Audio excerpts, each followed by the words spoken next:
설교란 무엇인가 염려를 맡기라. 첫 번째 시간입니다. 씨 뿌리는 비유에 관해서 우리가 같이 함께 듣고 있습니다. 이 비유에 관해 종종 착각하는 사람이 있어요. 이미 몇 번 말씀을 드렸는데요. 경청의 기술 정도, 잘 듣는 기술 정도로 여기는 사람들이 있다는 겁니다. 어떻게 하면 잘 들을 수 있을까에 관한 기술 정도로 여기고, 허허, 이번 주에도 제대로 못 들었네. 어쩌나 이번 주에도 설교를 전혀 상고하지 못했네. 이번 주에도 설교 생각을 한 번도 못했네 하며 가볍게 여기는 사람들이 있다는 거예요. 그러나 다시 한번 강력히 경고하건대 이와 같은 일이 매주 반복되고 있다면, 이와 같은 말을 매번 반복하고 있다면 자기 심령, 자기 믿음에 대해서 아주 심각하게 여기셔야 돼요. 길가와 같은 마음, 돌밭과 같은 마음, 그리고 가시떨기와 같은 이 마음은 구원 얻는 참된 믿음이 없는 마음이기 때문이에요. 4장 12절에서 말하고 있듯이 보기는 보아도 알지 못하고 듣기는 들어도 깨닫지 못하여 돌이켜 죄 사함을 받지 못하는 마음의 상태이라는 겁니다. 개혁파 설교에 관해서 방대한 자료를 조사해서 책을 쓴 조엘 비키라는 분이 계시는데요.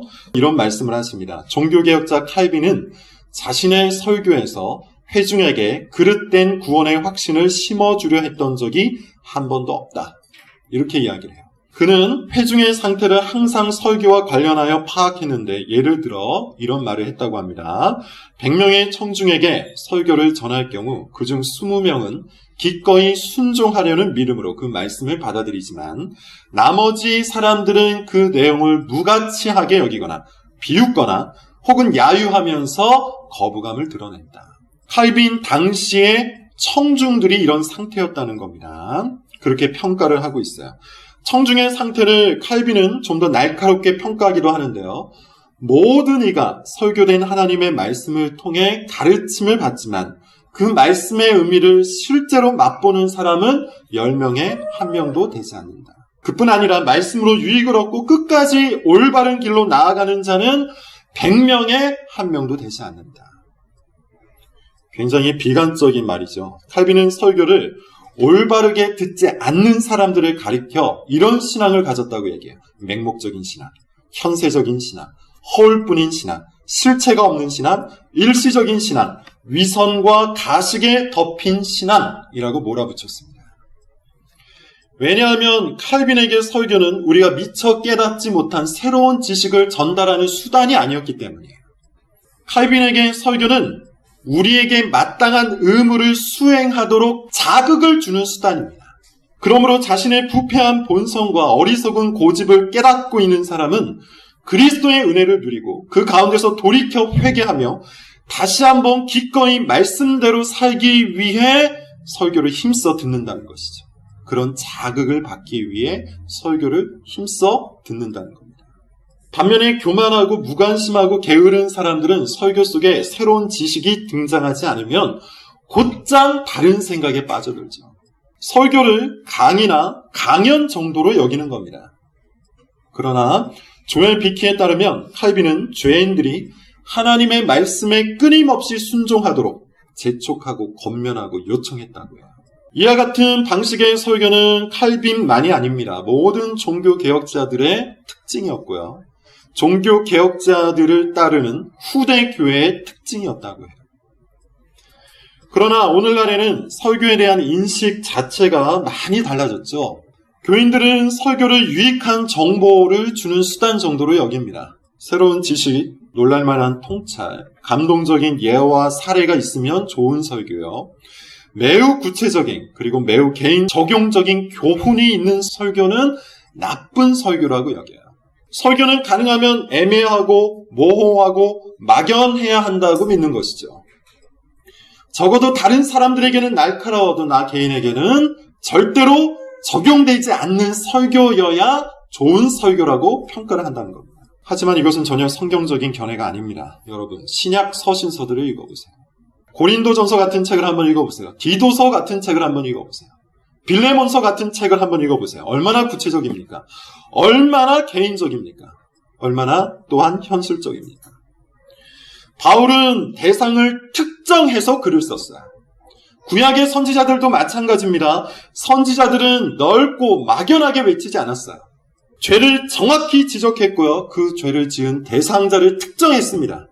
설교는 하나님의 교훈을 바르게 전하는 것인데 그것은 단지 말씀을 풀어 설명해 주는 정도가 아니에요. 그런 공허한 설교는 좋은 설교가 아닙니다. 모든 설교는 하나님의 말씀을 듣고 있는 바로 지금 여기에 있는 성도들에게 전달되어야 하는데 그 교훈이 매우 구체적이어야 해요. 그 겉면이 매우 개인적이어야 하고 그 위로와 격려가 또한 매우 현실적이어야 돼요. 그런 설교가 좋은 설교입니다. 그러므로 여러분, 설교를 하는 저도 굉장한 노력이 필요하겠지만 설교를 듣는 여러분에게도 굉장한 노력이 필요해요. 우리 모두는 지금 평범한 지식을 다루고 있는 것이 아니기 때문에 우리 모두는 지금 하나님의 진리, 그것도 하나님께서 전하시는 생명의 진리를 함께 다루고 있기 때문이에요. 저만 다루고 있는 것이 아니라 듣고 있는 여러분도 이 말씀을 함께 다루고 있는 거예요. 이 말씀을 듣고 믿는 자에게는 생명이 전달될 것이요. 이 말씀을 거부하고 불신하는 자에게는 죽음이 전달될 겁니다. 우리가 하고 있는 일이 바로 이와 같은 거예요. 하이델베르크 83은 거룩한 복음의 강설, 곧 설교를 통하여 어떻게 천국이 열리고 닫힙니까? 이렇게 답합니다. 그리스도의 명령에 따라 하나님께서 그리스도의 공로 때문에 사람들이 참된 믿음으로 복음의 약속을 받아들일 때마다 참으로 그들의 모든 죄를 사하신다는 사실이 신자들 전체나 개개인에게 선포되고 공적으로 증언이 될 때, 곧 설교를 통해서 증언이 될 때 하늘이 열립니다. 반대로 그들이 돌이키지 않는 한 하나님의 진노와 영원한 정죄가 그들 위에 머문다는 사실이 모든 믿지 않는 자와 위선자에게 선포되고 공적으로 증언될 때 천국이 닫힙니다. 복음의 강설, 설교가 이와 같이 아주 중요한 작업이라는 거예요. 듣는 자에게도 그와 같이 중요하다는 거예요. 하나님께서 교회에게 하늘의 권세를 맡기셨는데 그 첫째는 교훈권입니다. 곧 말씀을 전하는 권세입니다. 둘째는 권징이죠. 치리권이에요. 그 말씀을 보호하는 권세입니다. 이 두 가지 권세로 하나님께서는 친히 하늘을 열고 닫으신다고 이야기해요. 그만큼 말씀을 전하고 그 말씀을 보호하는 일은 교회에게 매우 중요한 겁니다. 그러므로 여러분, 다시 한번 경고하건대, 그리고 다시 한번 간청하건대, 설교에 관한 이 설교를 가볍게 여기지 마세요. 길가와 같이, 그리고 돌밭과 같이 설교를 전혀 상고하지 않는, 설교를 전혀 실천하지 않는 자신의 일주일을 별거 아닌 것처럼 넘어가지 마십시오. 우리는 지금 경청의 기술을 다루고 있는 것이 아닙니다. 우리의 영혼이 사느냐 죽느냐를 다루고 있는 거예요.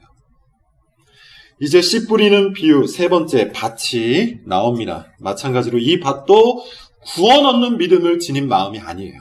본문을 읽어보겠습니다. 18절 19절 한 목소리로 다시 한번 생각을 하면서 읽어보겠습니다. 자, 시작. 또 어떤 이는 가시떨기에 뿌려진 자니 이들은 말씀을 듣기는 하되 세상의 염려와 재물의 유혹과 다 욕심이 들어와 말씀을 막아 결실하지 못하게 되는 자요. 가시떨기와 같은 마음을 가진 사람이라고 합니다. 말씀을 듣습니다. 어쩌면 돌밭과 같은 마음을 가진 사람보다 더 잘 들을 수 있어요. 돌밭에서는 싹이 조금 나다가 아주 조금 나다가 어려움이 닥치면 뿌리가 없어서 금방 넘어진다고 했죠. 가시떨기는 그거보다 조금 낫습니다. 말씀을 잘 들어요. 뿌리도 내려요. 줄기도 올라옵니다. 잎사귀도 나옵니다. 그런데 딱 한 가지만 나오지 않죠. 열매가 나오지 않아요. 이유가 뭐라고 합니까? 세상의 염려, 재물의 유혹, 기타 욕심 때문이래요. 말씀을 실천하려고 하는데 세상의 염려로 인해서 아무것도 못하는 것입니다. 말씀을 실천하려고 하는데 재물의 유혹, 돈의 유혹 때문에 아무것도 못하는 거예요. 말씀을 실천하려고 하는데 온갖 정욕 때문에 그 말씀대로 살지 못하는 것이죠. 가시떨기와 같은 마음을 가진 사람은 모든 것이 다 있는데 딱 하나 열매만 없는 사람입니다. 이제 이 말씀을 좀 더 자세히 살펴봅시다. 본문은 말씀을 방해하는 요소를 세 가지로 말하고 있는 것 같은데 사실 한 가지예요. 재물의 유혹과 온갖 정욕으로 인해 일어나는 염려. 이것이 말씀의 걸림돌이라고 말해요. 염려를 이야기하고 있습니다. 쉽게 말해서 염려는 대부분 탐욕 때문에 발생하고 바로 그 탐욕으로 인해 발생한 염려가 말씀의 걸림돌이 된다는 거예요. 여기서 한 가지를 짚고 넘어가야 합니다. 여러분, 염려는 죄일까요? 아닐까요? 마음속으로 답변을 해보세요. 염려하는 것은 죄를 짓는 것일까요? 아닐까요? 어찌 보면 매우 간단한 답입니다. 죄가 뭐죠? 성경의 명령을 어기는 거예요. 그런데 성경은 정말 많은 구절을 통해서 염려를 금하고 있습니다. 내 일을 염려하지 마라. 너희 염려를 다 주께 맡겨라. 아무것도 염려하지 마라. 미리 염려하지 마라. 근심하지 마라. 두려워하지 마라. 걱정하지 마라. 염려는 죄입니다. 염려는 우리의 영혼이 하나님 안에서 안식하지 못하고 있다는 가장 확실한 증거입니다. 무엇보다 염려는 우리가 육체의 일, 곧 자기 탐욕의 지배를 받고 있다는 증거예요. 그러나 어떤 사람은 제가 지금 한 이 말을 너무 가혹하게 여길 거예요. 아니, 어떻게 염려를 안 할 수 있습니까? 염려 안 하는 사람이 어디 있습니까? 사건과 사고가 넘쳐나는 시대에 아무것도 염려하지 않고 사는 것은 사실 바보 아닙니까? 무책임한 거 아닙니까? 염려가 죄라면 죄를 안 짓고 사는 사람 아무도 없겠습니다. 이렇게 반문할 수 있겠죠? 맞는 말이에요. 모든 사람이 염려를 하고 삽니다. 그러므로 모든 사람은 죄인이에요. 간단한 논리죠. 그러나 모든 사람이 염려만 하고 사는 것은 아니에요. 어떤 사람은 그 염려와 싸우면서 살아가요. 염려 대신에 믿음을 택하려고 싸우는 사람이 있다는 겁니다. 그가 누굽니까? 참된 믿음으로 말씀의 열매를 맺고자 몸부림을 치는 제자예요. 참된 믿음을 가진 이 사람은 무엇으로 염려와 싸울까요? 하나님의 말씀입니다. 하나님의 말씀은 우리에게 생명을 약속하고 있어요. 하나님의 말씀은 우리에게 복을 약속하고 있습니다. 하나님의 약속은 우리에게 안식을 약속하고 있어요. 그래서 참된 믿음을 가진 사람은 항상 말씀을 사랑할 수밖에 없겠죠. 여전히 염려 속에 있을 수 있습니다. 그러나 말씀을 사랑하여 말씀을 듣고 말씀대로 살고자 애를 써요. 왜냐하면 그 말씀 속에서 하나님의 약속이 있기 때문이에요. 이것이 성경이 가르치는 믿음의 삶이에요. 그러므로 여러분, 다시 본문을 한번 보세요. 온갖 탐욕에 의해 발생한 염려 때문에 말씀의 열매를 전혀 맺지 못하는 사람이 정말 하나님을 믿는 사람일 수 있겠습니까? 우리를 복되게 해주신다는 하나님의 약속을 믿지 못하고 매번 염려에 붙들려서 넘어지는 그 사람이 정말 하나님을 믿는 사람일 수 있겠습니까? 우리에게 안식을 약속하고 계신 하나님을 믿지 못하고 항상 그 말씀과 상관없이 자기 인생을 스스로 결정해 나가는 사람이 정말 하나님을 믿는 사람일 수 있겠어요? 불안정하고 불확실하고 불편한 이 세상에 있는 동안 모든 사람들은 염려를 합니다. 저도 염려를 하고 여러분들도 염려를 하게 될 거예요. 이것은 마치 우리가 죄의 용서를 받았지만 여전히 죄의 잔재와 싸워야 하는 것과 같아요. 우리는 죽을 때까지 염려하고 우리는 죽을 때까지 죄를 짓습니다. 그러나 염려만 하고 사는 사람은 마치 죄만 짓고 사는 사람과 다를 바가 없어요.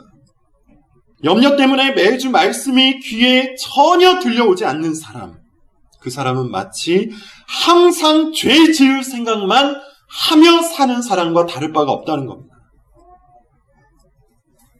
왜 그런지 한번 따져봅시다. 마태복음 6장입니다. 조금 길지만 이 말씀 자체가 오늘 본문과 아주 깊은 관련이 있어요. 다 읽어보겠습니다. 마태복음 6장을 찾으셔서 25절부터 34절까지를 저랑 교독을 해보겠습니다.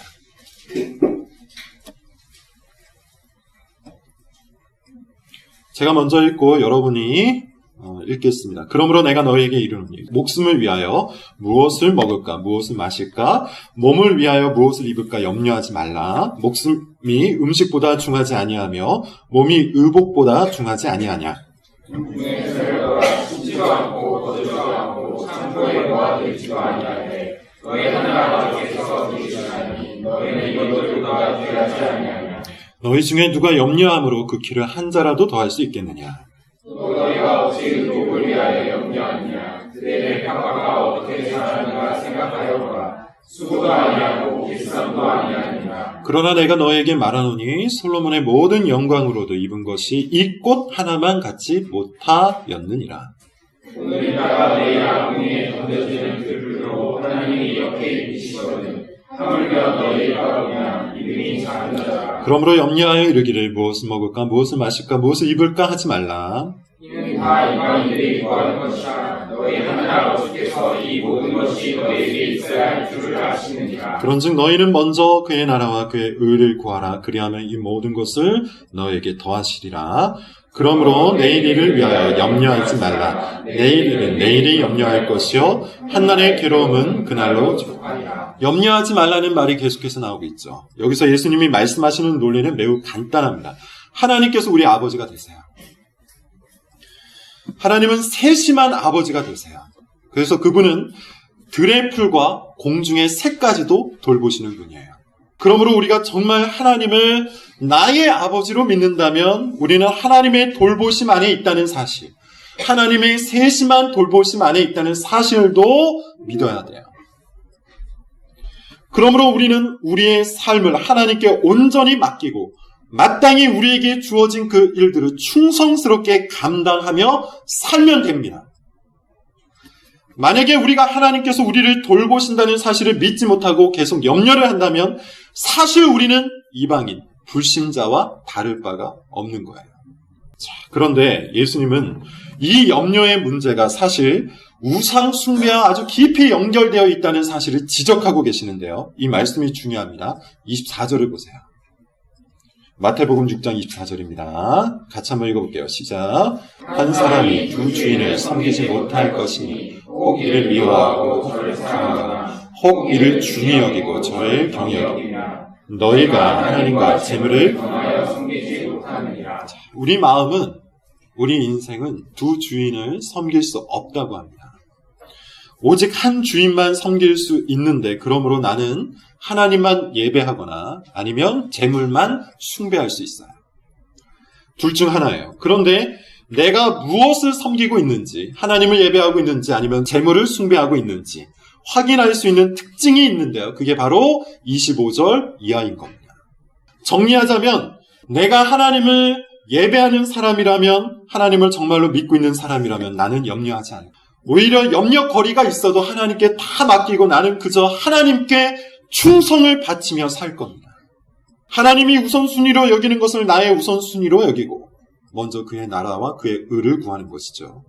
하나님이 귀하게 여기는 것을 나도 귀하게 여기면서 사는 겁니다. 특별히 하나님이 가르치신 계명을 따라 단순한 삶으로 충성을 바쳐 사는 거예요. 염려 대신에 말씀을 택하는 것이죠. 반면에 재물을 숭배하는 사람의 특징, 돈을 숭배하는 사람의 특징은 이겁니다. 염려가 아주 많다는 거예요. 기본적으로 염려가 많은 사람은 하나님이 주신 걸로 만족하지 않아서 그런 겁니다. 그래서 감사가 없어요. 그래서 충성도 없어요. 대신에 무엇만 있습니까? 불만족과 불안이 있어요. 예를 들면 이런 겁니다. 취업을 하지 못한 사람은 취업하지 못한 그것 하나 때문에 하나님이 주신 다른 모든 것들을 누리지 못하죠. 항상 불만족스럽고 항상 불안합니다. 그러다가 취업을 하게 되면 이제 직장이 마음에 들지 않죠. 하나님께서 허락해 주신 것을 먼저 헤아려 감사하고 기뻐하기보다 다른 사람보다 못한 자신의 처지의 기분이 상해요. 그러다가 이직을 해서 나름대로 좋은 환경을 누리게 되면 달라질까요? 이제는 자신이 갖지 못한 것, 즉 결혼하지 못한 자기 신세를 한탄합니다. 그런데 결혼하면 달라질까요? 그렇지 않습니다. 남보다 자녀를 늦게 갖는 것 때문에 염려를 하다가 자녀를 갖게 되면 또 자녀 때문에 염려를 하게 되죠. 일어나지 않은 수많은 경우의 수를 홀로 따져가면서 불안해하고 걱정을 하고 염려를 합니다. 자녀가 좀 크면 나아질까요? 직장 생활하는 사람은 자신보다 잘 나가는 사람을 보면서 염려할 것이고 자녀를 키우는 사람은 자기 자녀보다 잘 나가는 옆집 자녀를 보면서 또 염려할 거예요. 염려가 꼬리를 무는 그 10여 년 동안, 취업부터 자녀를 키워낸 그 10여 년 동안 하나님의 말씀이 귀에 들어온 적이 과연 몇 번이나 있을까요? 하나님의 말씀에 심장이 뛰고 하나님의 복음에 감격하고 하나님의 질책에 눈물을 흘려본 적이 과연 이 염려하는 사람은 자신이 염려하는 동안에 한 번이라도 있었을까요?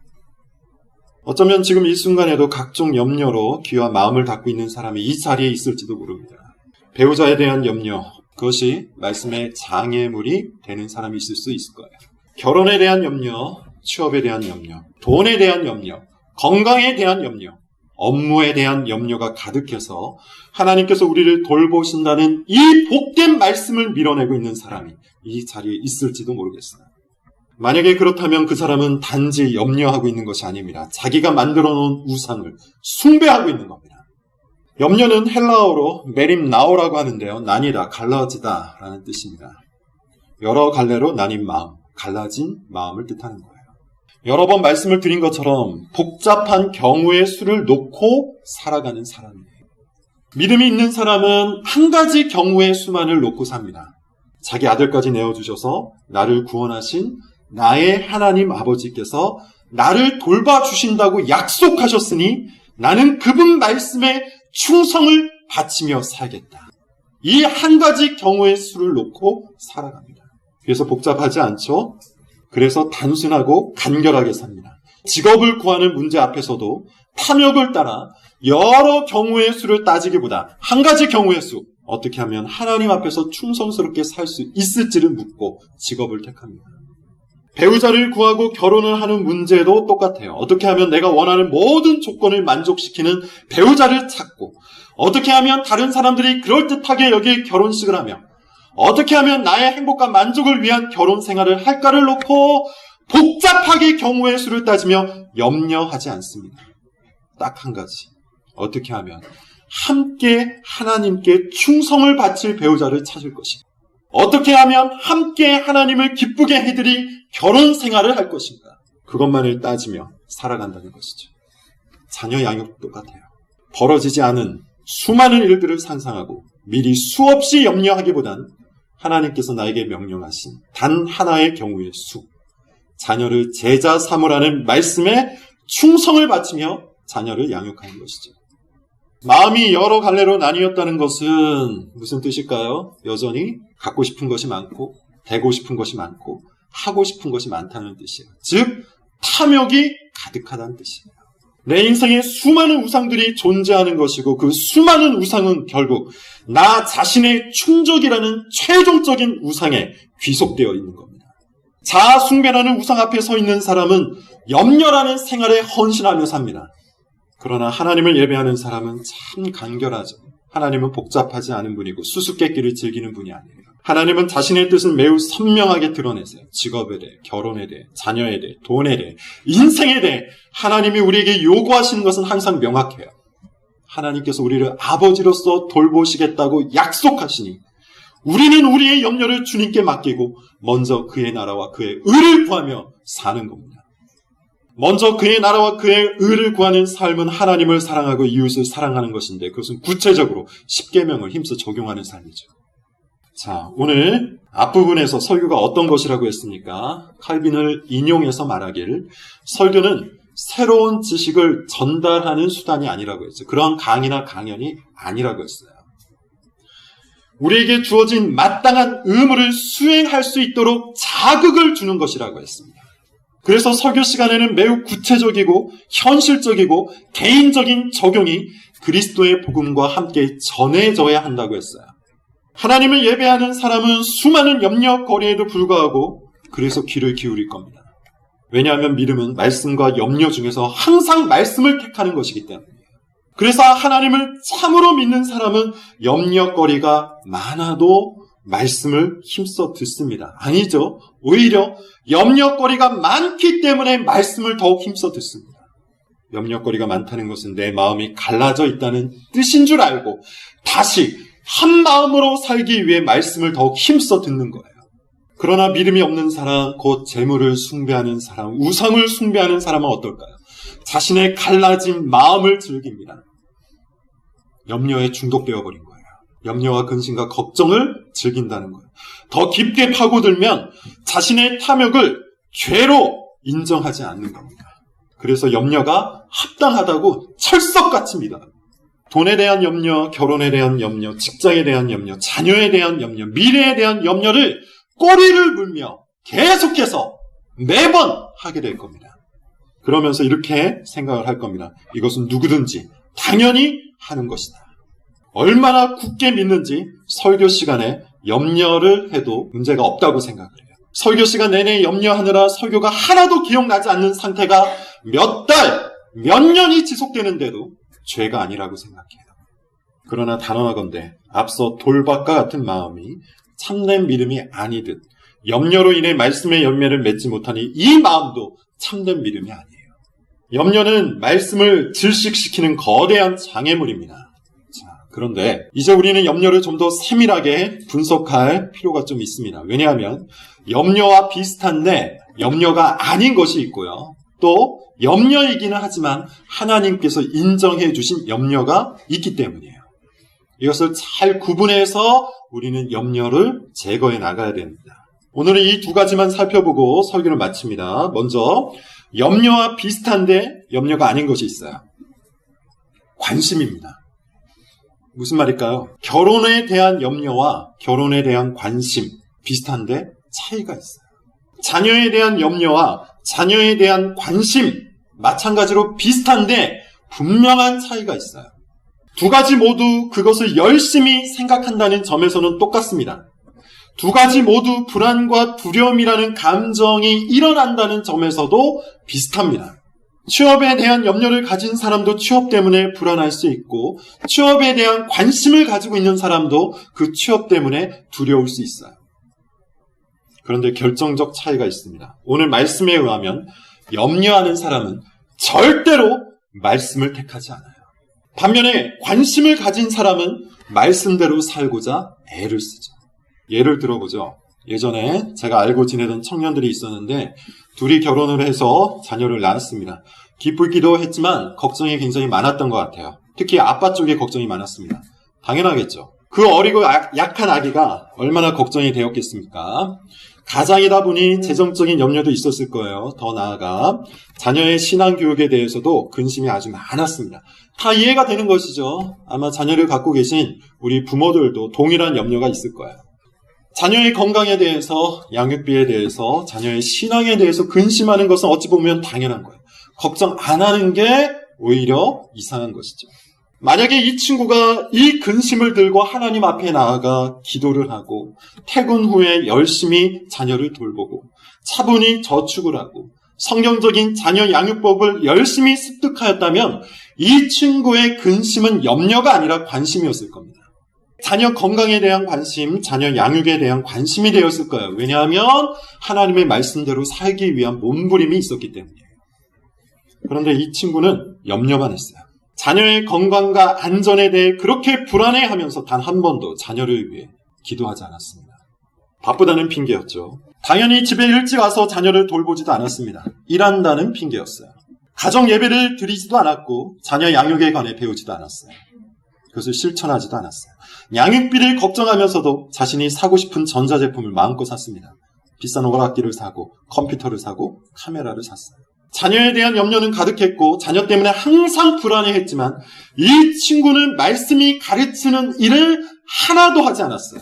심지어 제가 이미 가르치고 권면했음에도 불구하고 염려로 꽉 찬 상태에서 들었기 때문인지 아무것도 하지 않았습니다. 엄마였던 어떤 자매가 펑펑 울며 해준 이야기예요. 염려와 관심은 말 그대로 한 끗 차이예요. 염려는 자기가 통제하고 싶은데 통제할 수 없기 때문에 불안이 극대화된 상태입니다. 그래서 항상 머릿속에 그 염려가 떠돌아다니죠. 염려는 많이 하지만 결코 말씀을 실천하지 않아요.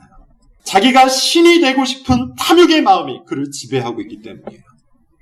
반면에 관심은 자기가 통제할 수 없는 것을 인정하고 모든 것을 사랑으로 통제하시는 하나님을 믿음으로 하나님의 말씀대로 충성을 바치며 사는 것이죠. 하나님께서 아버지와 같이 돌보신다는 믿음이 있는 사람은 이와 같이 삽니다. 염려는 말씀을 가로막고 관심은 말씀을 촉진합니다. 염려는 말씀을 질식시키고 관심은 말씀을 성장시킵니다. 염려는 말씀을 경시하고 관심은 말씀을 소중히 여겨요. 두 번째, 하나님이 인정하시는 염려가 있습니다. 고린도 후서를 한번 찾아볼게요. 7장 10절부터 11절입니다. 그 수많은 염려 중 하나님께서 특별히 인정하시고 오히려 권면하시는 염려가 있어요. 고린도 후서 7장 10절부터 11절입니다. 한 목소리로 함께 읽어보도록 하죠. 자, 시작. 하나님의 뜻대로 근심은 후회할 것이 없는 구원에 이르는 회개를 이루는 것이요 세상을 지시는 사랑을 이루는 것이었습니다. 보라, 하나님의 뜻대로 하게 되는 이 근심이 너희가 얼마나 간절하게 하며 얼마나 병증하게 하며 얼마나 분하게 하며 얼마나 두렵게 하며 얼마나 사모하게 하며 얼마나 여주심 있게 하며 얼마나 바라게 하였는가. 너희가 그 일에 대하여 일체 너희 자신의 깨끗함을 나타내었느니라. 하나님께서 인정하시는 염려가 있죠. 근심이 있어요. 뭡니까? 하나님의 뜻대로 하는 근심이에요. 이 근심 어떤 걸까요? 자기 영혼에 관한 근심입니다. 자기 영혼에 대한 염려예요. 바울은 고린도후서 7장 1절에서 이렇게 말해요. 하나님을 두려워하는 가운데 거룩함을 온전히 이루어 육과 영의 온갖 더러운 것에서 자신을 깨끗이 하자. 즉 우리는 두려워하고 불안해하고 염려해야 하는데 우리의 신앙 때문에 그렇게 해야 한다는 거예요. 나는 어째서 이토록 경건하지 않은지, 나는 도대체 왜 자꾸만 같은 짓을 반복하고 있는지, 나는 왜 말씀대로 살지 못하는지, 나는 왜 이토록 염려가 많은 것인지, 나는 왜 이토록 믿음이 없는 것인지, 나는 왜 작은 습관, 작은 반응, 작은 언행으로 계속해서 넘어지고 있는지 여러분의 영혼을 놓고 근심해야 한다는 거예요. 이 근심은 우리에게 심히 유익합니다. 11절을 보면 이 근심이 우리로 하여금 간절하게 만든다죠. 경건에 대해서 그런 마음을 일으키는 것이죠. 또 분하게 하고 사모하게 하고 열심 있게 한답니다. 우리 영혼을 살펴보면서 근심하는 것은 우리를 크게 유익하게 만들어요. 이 말씀은 지난주에 했던 설교 내용과 일치합니다. 지난주에 말씀의 가장 커다란 걸림돌 뭐라고 했죠? 아무 생각 없이 그냥 하는 것이라고 했어요. 아무 생각 없이 그냥 하는 것은 본능대로, 습관대로, 관성대로 하는 것일 텐데 이것은 반드시 말씀의 걸림돌이 됩니다. 우리는 아무 생각 없이 행하지 말고 우리 자신의 모습을 점검하면서 근심함으로 행동해야 돼요. 한나 아렌트라는 분이 이런 말을 합니다. 세상의 악함 대부분은 악한 의도 때문이라기보다 생각하지 않는 것에서 비롯된다. 특별한 의도를 가진 악한 행동 때문에 악해지는 것이 아니고 아무 생각 없이 그냥 하는 것 때문에 악한 결과가 나온다는 것이죠. 하나님의 뜻대로 하는 근심은 구원에 이르게 하는 회개를 이룹니다. 말씀을 맺겠습니다. 고린도후서 7장 10절에서 말하듯 세상 근심은 사망을 이루어요. 이것이 오늘 본문에서 이야기하는 염려예요. 오늘 본문에서 이야기하는 염려는 기필코 사망을 이루어냅니다. 탐욕에 의해 발생된 염려는 분명 죄입니다. 여러 갈래로 나눠진 그 마음은 우상 숭배하는 사람의 전형입니다. 우상 숭배자는 염려가 정말 많습니다. 염려에 충성된 삶을 삽니다. 염려에 자기 인생을 바치며 산다는 거예요. 반면에 하나님만 예배하는 사람은 염려와 싸우죠. 염려가 아예 없을 수는 없지만 그 염려를 우리를 돌보시는 하나님 아버지께 맡기는 싸움을 매 순간 한다는 거예요. 이 싸움은 구체적으로 말씀을 듣고 말씀대로 살기 위한 몸부림을 뜻합니다. 염려 때문에 복잡한 경우의 수를 계산하지 않고 믿음 안에서 말씀이라는 단 하나의 경우의 수를 놓고 어떻게 하면 충성스럽게 살 수 있을지를 근심해요. 하나님의 뜻대로 하는 근심이여 염려를 관심으로 만들어가는 순종입니다. 설교 듣기는 바로 염려를 버리고 믿음대로 살아가기 위한 첫 번째 단계예요. 첫 단추를 잘 꿰는 사람은 염려를 이길 수 있습니다. 반면에 첫 단추부터 어긋나는 사람은 염려 안에서 헤엄치게 될 거예요. 염려를 말씀에 맡기십시오. 염려를 말씀으로 대체하십시오. 단순하고 강력한 그리고 복된 인생이 시작됩니다. 기도하겠습니다.